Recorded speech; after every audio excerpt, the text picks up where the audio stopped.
What are your thoughts on vantage points?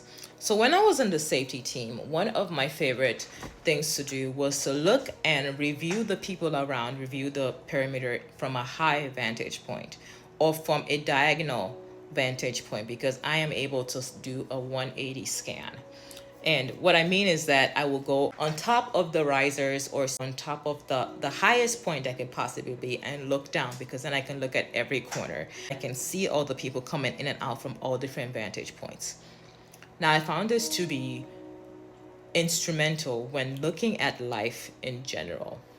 Oftentimes, we are so zoomed in our details in our day to day, we don't see how things will work out in our grand scheme of life.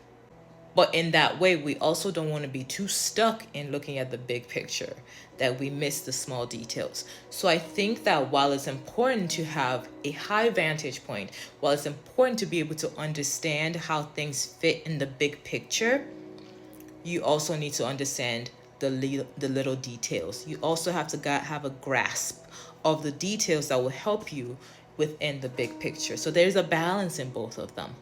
But within looking at things from a high vantage point, you are able to not only anticipate potential things that may happen in your life, you're not able to strategize better, but you're also able to see how people, places, and things fit together in your own worldview.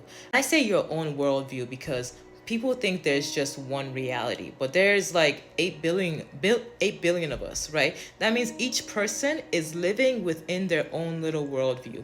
Each person is seeing things in a way that fits their own personal lived experiences. So technically there are like 8 billion worlds within this world, right?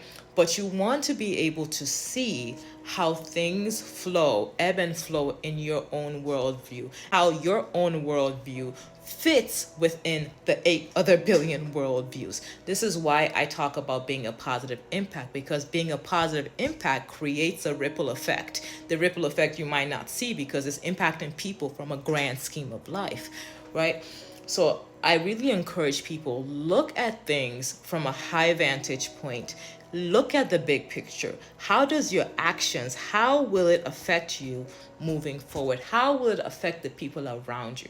How will it create a ripple effect? What are the things in the people, places, how do they fit in the grand scheme of your own lived experiences and your own worldview? Knowing that as you're looking at the grand scheme of life, you're also paying attention to the details within that grand scheme of life, holding a balance.